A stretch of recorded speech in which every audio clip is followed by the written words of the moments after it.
Hello everyone, welcome to YouTube channel CS Sansar and this is CS Stuti Mahajan. तो आज हम discuss करने जा रहे हैं revisions in the ITR forms for assessment year 2022-23। Let's see.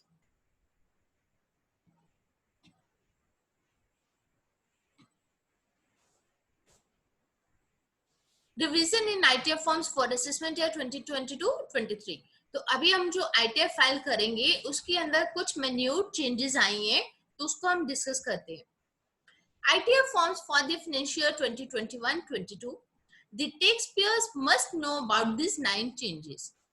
Recently, the Income Tax Department notified the income tax forms for financial year 2021-22 on assessment year 2022-23. As you all know, ITF forms जो हैं वो हमारे notify हो चुके हुए हैं. While there have been no major changes announced, there are still some revisions in the forms that the taxpayer must be aware of filing the ITF.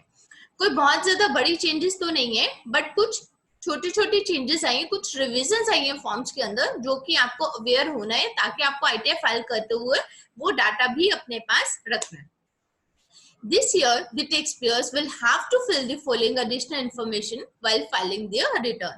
तो ये additional information क्या है, अब हम इस वीडियो में इसको डिस्कस करने जा रहे हैं।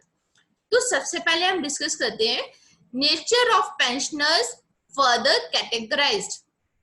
The ITF forms for the financial 2021-22 need pensioners to further specify the source of their pension. पहले हम क्या करते थे, सिर्फ नेचर ऑफ एम्प्लॉयमेंट में सिलेक्ट करते थे। अब क्या है, in the nature of employment drop down menu, जब हम नेचर ऑफ एम्प्लॉयमेंट को सिलेक्ट करेंगे उसके अंदर फर्दर हमें कैटेगराइज क्या करना है, you are required to choose as follows. Pensioner कौन से, CG for the central government pensioner. अगर वो पेंशनर जो है वो सेंट्रल गवर्नमेंट की ओर से है तो वो सिलेक्ट करेंगे CG. SC for the state government pensioners, अगर स्टेट गवर्नमेंट के पेंशनर्स हैं तो वो सिलेक्ट करेंगे SC. PSU for the individuals receiving pension from public sector companies, अगर पब्लिक सेक्टर कंपनी से कोई पेंशन आ रही है तो उसके लिए पीएसयू। एंड अदर्स, अदर्स के अंदर आपके पास कौन कौन सी पेंशन की कैटेगरी आ जाएगी, अगर कोई फैमिली पेंशन है, ईपीएफ है एक्सेट्रा, तो वो सब कैटेगरीज आपकी आ जाएंगी अदर्स के अंदर। सो नेचर ऑफ एम्प्लॉयमेंट के अंदर आपके ड्रॉप डाउन मेन्यू में नेचर ऑफ एम्प्लॉयमेंट के बाद आपको फर्दर कैटेगराइज करना है central government pensioner, state government pensioner, PSU individuals और others. Next, second change क्या आई है, taxable interest accrued on EPF accounts. अब हम समझते हैं ये पॉइंट क्या है। If an employee's contribution to the employees provident fund account, जो भी employees हैं उनका PF जो है वो कटता है। If that sum goes beyond rupees 2.5 lakh in a financial year, जो एम्प्लॉय के कंट्रीब्यूशन का पार्ट है अगर वो 2.5 लाख से ज्यादा बढ़ जाता है तो उस केस में the interest earned on the excess contribution will be taxable in the hands of the employee. तो 2.5 लाख के ऊपर का जो कंट्रीब्यूशन होगा उसके ऊपर जो इंटरेस्ट आएगा वो इंटरेस्ट एम्प्लॉय के हैंड्स में टैक्सेबल हो जाएगा एज अदर सोर्सेज के अंदर। वो इंटरेस्ट कहाँ पे आपका टैक्सेबल होगा, शेड्यूल ओएस में, अदर सोर्सेज में। लेट अस सपोज एम्प्लॉइज का कंट्रीब्यूशन ईपीएफ के अंदर कितना है, 3 लाख हो गया।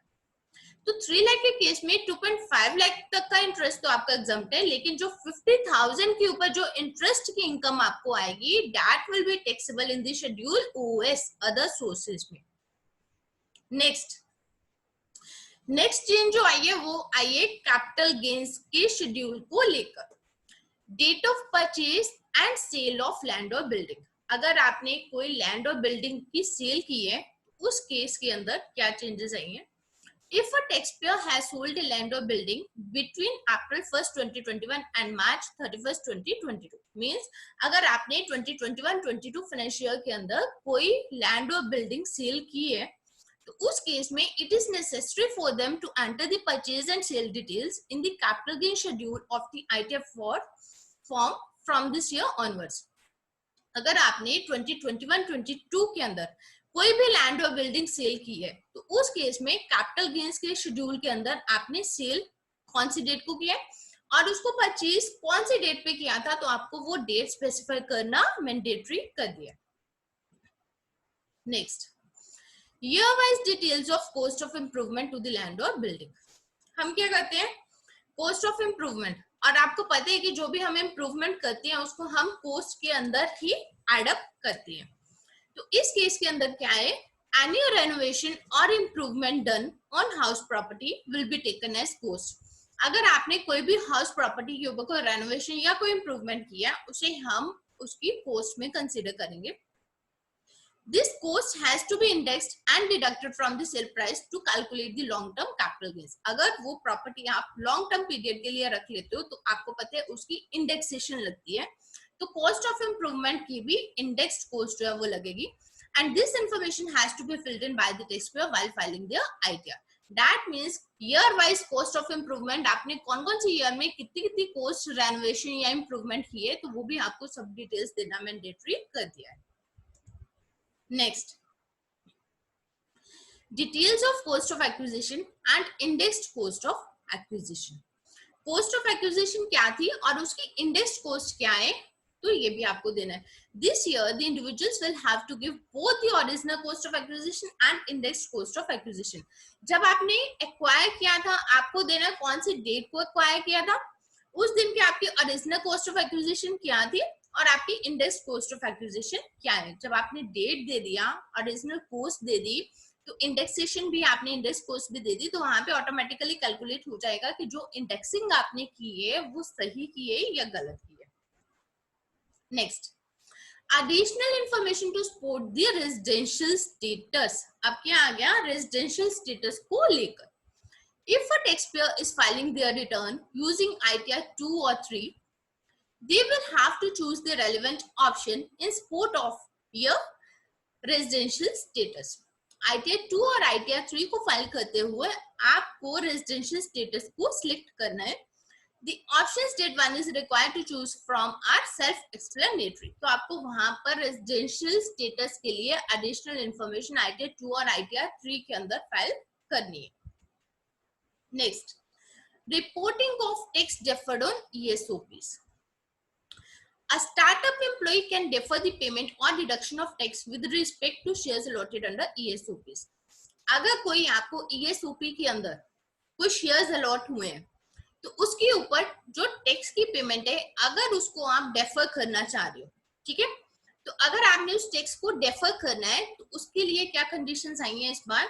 If an employee opts for this, कि अगर उसको ESOP मिले हैं और उसकी टैक्स पेमेंट को अगर वो एम्प्लॉय उसको डेफर करना चाह रहा है, they will have to report the deferred tax amount in the ITR. तो उनको ITR के अंदर जो deferred tax amount है वो रिपोर्ट करना पड़ेगा.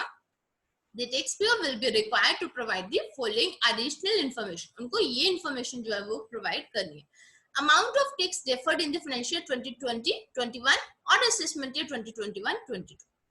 कितना टैक्स उन्होंने डेफर किया है, date of sale of specified securities and amount of tax credit to such sale, किस डेट को उन्होंने उस सिक्योरिटी को सेल किया और अमाउंट ऑफ टैक्स उसके ऊपर कितना बना, डेट ऑन विच ही और she ceases to be an employee, कि उसके क्योंकि वो जो आपको ये ESOPs मिले हैं किसी कंपनी के अंदर बीइंग एन एम्प्लॉय मिले हैं, तो अगर वो उसका एम्प्लॉय नहीं रहा तो वो भी डेट आपको मेंशन करनी है. Amount of tax payable in financial 2021-22 2021-22 के अंदर टैक्स पेबल आपका कितना है, and balance amount of tax deferred to be carried forward to the next assessment years. जितना टैक्स आप डेफर कर रही हो नेक्स्ट आने वाले असेसमेंट ईयर्स के अंदर वो कितना है. तो ये अगर आपने ESOPs आपको मिली है उसके ऊपर अगर आपकी टैक्स लायबिलिटी आ रही है, उस टैक्स लायबिलिटी को अगर आप डेफर करना चाहते हो तो आपको अपने ITR के अंदर ये डिटेल्स जो है वो मेंशन करनी पड़ेगी. तो ये डिटेल्स मेंशन करने के लिए सबसे पहले आप अपना ये सारा डाटा अपने पास लेके बैठेंगे. Next, foreign assets and the income earned on them. Any individual holding foreign assets, अगर आपके पास foreign assets means कोई assets जो इंडिया के बाहर लोकेट कर दी है, any individual holding foreign assets must report any income earned from it by way of a dividend, interest, etc. अगर आपके पास कोई ऐसे assets हैं जो इंडिया के बाहर हैं, that are called foreign assets, अगर foreign asset होने की वजह से आपके पास कोई income आ रही है, इनकम किस वे में आ रही है, डिविडेंड की फॉर्म में आ रही है या कोई इंटरेस्ट की फॉर्म के अंदर आपके पास कोई इनकम आ रही है, तो उसके लिए आप यूज करेंगे ITR 2 और ITR 3 as applicable to them, and any foreign assets held during the calendar year 2021 is mandatorily required to be reported in the ITR. अगर आपके पास फॉरेन एसेट्स कोई भी हैं तो आपको ITR के अंदर मैंडेटरीली ये बताना है कि आपके पास कौन कौन से फॉरेन एसेट्स आपने होल्ड किए हुए हैं, और उन फॉरेन एसेट से अगर आपको कोई इनकम आ रही है, कोई डिविडेंड की फॉर्म में, कोई इंटरेस्ट की फॉर्म में, या किसी भी नेचर में अगर आपको फॉरेन एसेट से कोई इनकम आ रही है तो वो इनकम भी आपको डिस्क्लोज करनी है अपने ITR के अंदर. Next, details of the property sold outside India.